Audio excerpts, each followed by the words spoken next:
most of us were raised with the Industrial Revolution kind of being the backbone of society. It's all about conformity, the assembly line, everybody get in line, like what you're talking about, rigid, linear, like efficiency, productivity, control, all about output. You know, that's the American way, bigger, better, faster, stronger, right? But it's killing us and it's killing our planet. This like endless cycle of consumerism and productivity and capitalism is absolutely destroying our planet and us. Like all this consumption, where does it get us? We feel emptier more than ever. We're keeping up with the Joneses on Instagram, Facebook. So what? Like at the end of the night, I'm going to bed like feeling lonely and scared and empty and isolated. You know, my friend Dominique Hollins, she shared, the shelter in place is a cocoon. We've been living like caterpillars, you know, just laboring and struggling and fighting and just like moving so slowly, not really getting anywhere. But right now we have an opportunity. I feel like the universe, God, whoever, divinity has put all of us in a cocoon in this shelter in place, in this quarantine, to get us to think and transform and shed off like, hey, you know what? We're not living in the industrial age anymore. You know, we're not here to just make things bigger, better, faster, stronger. We're made for something more. We're made for love and belonging, which is not efficient it's not about productivity and control. So like right now, we can choose to shed off the old ways of the Industrial Revolution, the rigid, linear, you know, assembly line, and become butterflies where we're living for connection. We're here like to connect hearts. We're here to create. We're here to love. We're here for adventure and wildness. We're here to be untamed. There's a quote by Patty D, and it says, the shortest distance between two people is a story. You want to connect people, you want to build bridges, tell stories. And Victor Borge said this, laughter is the shortest distance between two people. So artists have a very special role, creatives, lyricists, storytellers, to connect to people's hearts and be part of this revolution. This is the way of the butterfly, is to create, to tell stories, to love, to connect, and to build that belonging and this eternal family that's actually going to be why we're here. We're here to thrive in relationships. And that's, if we want this planet to survive, if we want to thrive, we have to choose the way of the butterfly, which is love. I wanted to share a poem that you reminded me of, Alex, that I wrote. It's very short. It's called Fig Leaf Syndrome. And it's about how, you know, Adam and Eve, they were naked and unashamed, and then they covered themselves with fig leaves.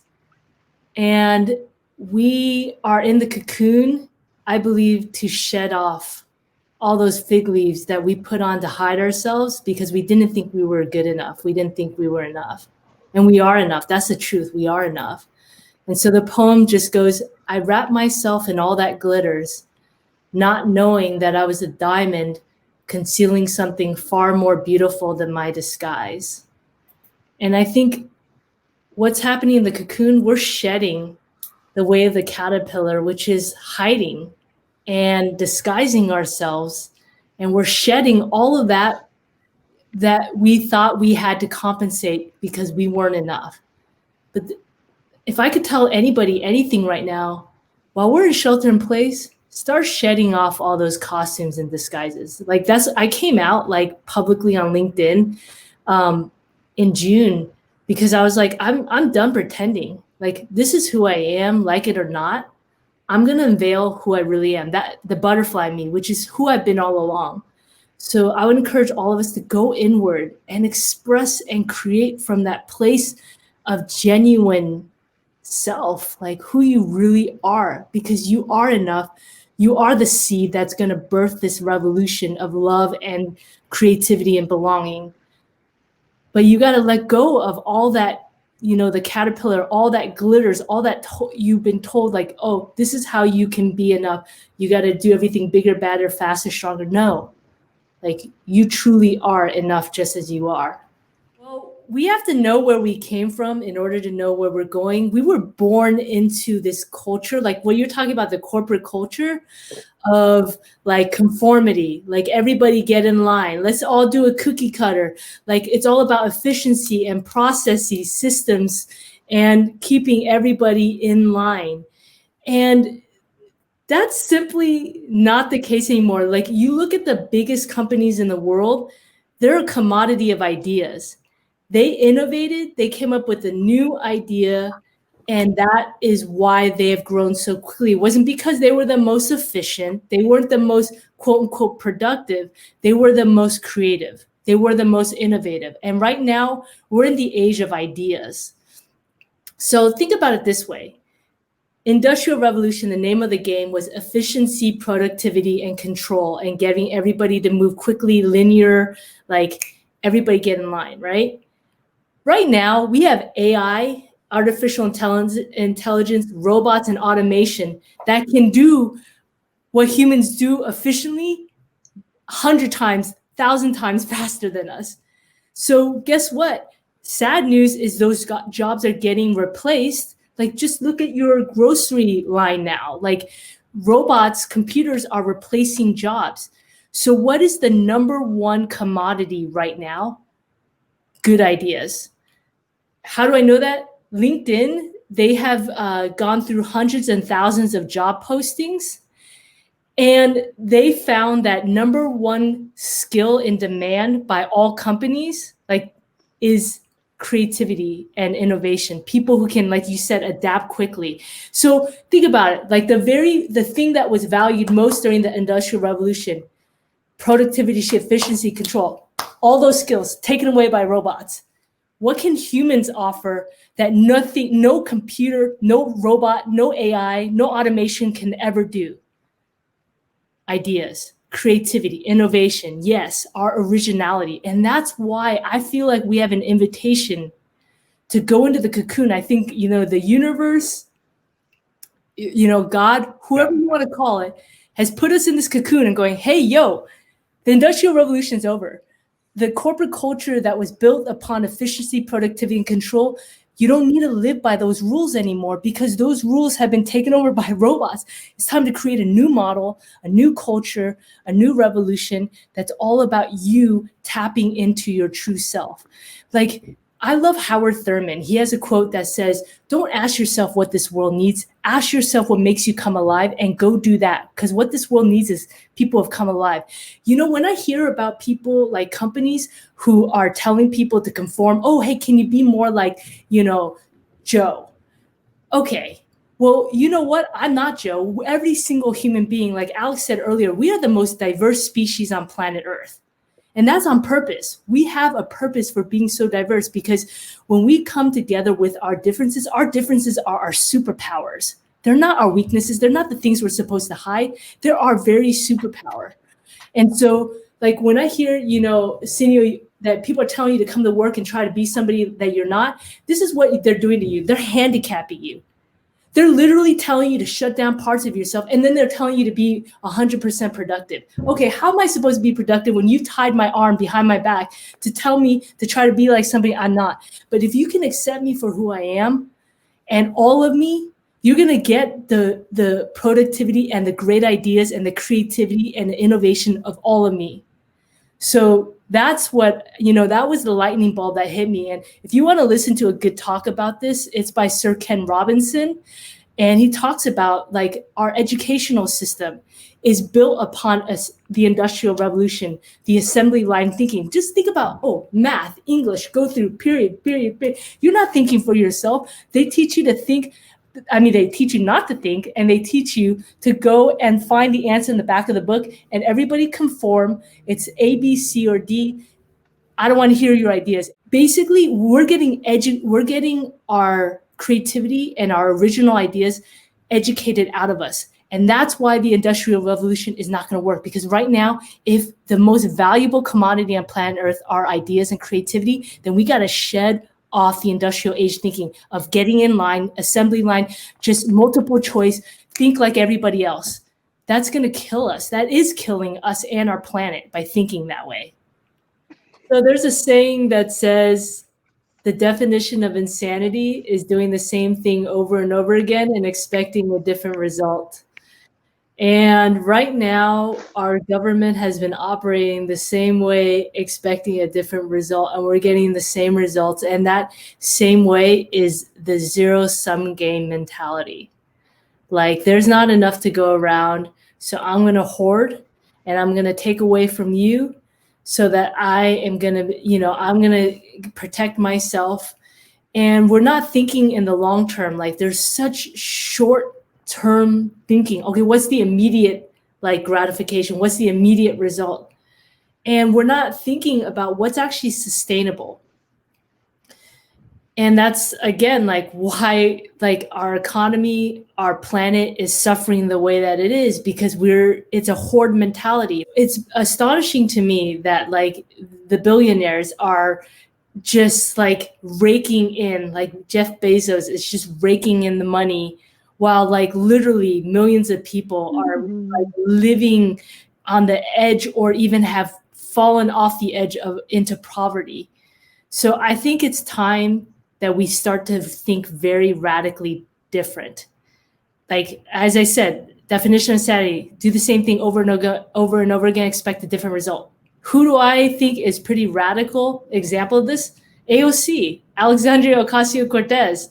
She's thinking differently. And this ties back into like the whole like, industrial age. We've been trained in the assembly line of our like didactic education, where we're trained to think like everybody else. There's only one answer, and it's the back of the book. And you look at our politicians, they're just doing what has worked in the past, but it's not working anymore because we're in a new age. We're not living in the past. Like people, that whole saying about make America great again. Look, okay, we're not in the 50s and 60s. We're here now. So what's going to make us great now? What's going to make us great now is that we're going to think differently. I like what Steve Jobs, the whole think differently Apple.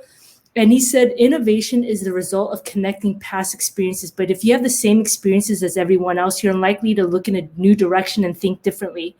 So what we need right now is people who have different experiences. Again, this ties back into why diversity, equity, and inclusion is so important, having like everybody represented on the table, because you cannot innovate if you don't have different experiences at the table. And we're not going to look in a new direction, think differently, and make our country and this planet great if we don't have that diversity of thought. So I'm all for like doing things differently. That's what we need right now from our government, and not from just our government. We need it from government, education, church, like every single arena of life, the police system, the legal system, the justice system. We have to think differently because we are having the same results and they're crap. So are we going to stay insane and keep doing the same thing, expecting a different result? Or are we going to do things differently? And what do I mean by differently? I think right now, again, shelter in place, we have the prime opportunity to experiment with doing things differently. What do I mean by doing something differently? Experiment with this. Do what makes you feel alive. Like, that's what I've been doing. Like, okay, Lyrical Opposition asked me to do comedy. All right, that makes me feel alive. Okay, I'm going to start a podcast about Black Lives Matter. That makes me feel alive. I'm going to do that. I feel like writing a book. That makes me feel alive. Go do that. The other thing that I heard earlier is like resting. That's something that it is standing in the face of the Industrial Revolution, which is like work, labor, labor, labor. And you know what? That's great for the short term. But you know what it leads to? It leads to burnout.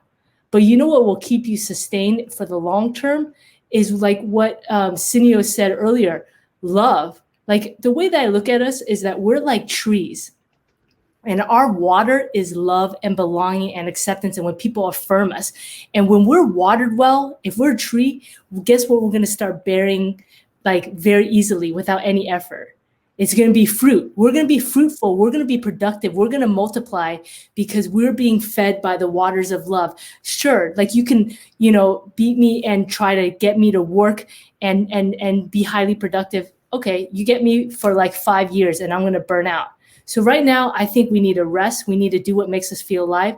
And the other thing I'm going to say about this is if you are feeling like your pain is surfacing, that's not an accident. Like a lot of us in shelter in place, the stuff that we've been numbing out by staying busy, by like, just constantly being on the go, pain is surfacing. And I want you to know, like I wrote a poem about this, about the metamorphosis. And pain, they are like strands. I will take these strands of pain and weave them into a chrysalis, and it will become a cathartic cocoon of transformation. If we actually stop avoiding pain, that pain is a catalyst to transformation. So I would encourage us right now, if that pain is surfacing, take it, turn it into creativity, turn it into expression, go inward. Don't run from that monster, because that monster will propel you if you're willing to embrace it. So that's my advice as we're going into this like new age in this cocoon. Like, be present, be alive, do what makes you feel alive, rest, and embrace your pain. That's so good. Say said it. Say said it. Say said it. I don't know if y'all really peeping the game being given, but it's for free if you're paying attention, right? There's not much work to do other than the work you need to do for yourself, right? This is what we're talking about. We're talking about love. We're talking about compassion. The thing is, right, as much as we talk about change and we talk about productivity in terms of our inner selves and what it means for us to be productive, right? How do we produce the fruits, right? Say then snatched the apple off the tree, made the juice, made the applesauce, served it up, and we're eating it right now. But how do you really do that, right? If you pay attention to what Say's been saying, it really comes down to how do you look inward to really reinforce and strengthen and love yourself. Accept, embrace yourself. Like, don't lose sight of that.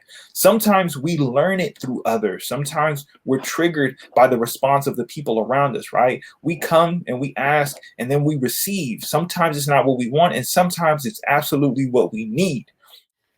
I would like to say to embrace our differences, like whatever makes you unique and different, as your superpower. Like I shared my story.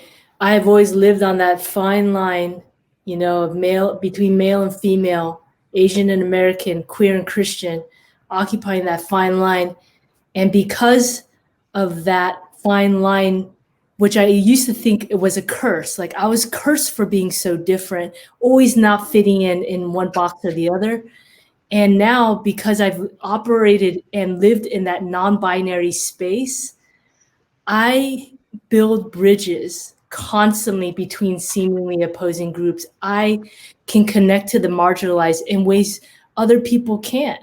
And so I would just ask you, if you're listening, explore your own story and what of your story makes you different and more unique than anyone else. Nobody else in this world has experienced what you've experienced. And there is something, I tell you, like whatever it is, it's usually the thing you avoid the most is the very thing that is your superpower. Like I know, like Glennon Doyle is one of my heroes. She's an incredible writer. She wrote a book called Untamed. For her whole life, she ran from writing. And yet she is one of the most incredible writers. For years, she hated writers and she hated writing. But whatever it is you're running from, I'm telling you, like, and that's why I'm saying like the pain is surfacing, because I feel like we have an invitation to embrace the thing that we're running from. And oftentimes it's the thing that we were teased about. And that's another thing I want to encourage, like Sinio hit on that point about embracing ourselves. A lot of what I've been doing in shelter in place, I attended this boot camp called Biology of Belonging, where we go from like 1-year-old to 2-year-old to 3-year-old self. Like when I was a 1-year-old, encountering my 1-year-old and embracing my 1-year-old, my 2-year-old, my 3-year-old, and really making that connection. So I think we have been doing things a certain way over and over again, the industrial age, like the system, the way that's always been done. Please, we all need everyone to start doing things differently for the sake of our planet, for our economy. you know, like Alex said, we are burning out and we are emptier more than ever doing the way things has the culture, the society we've been doing. It's time to do it differently. And it starts with us embracing ourselves and our differences.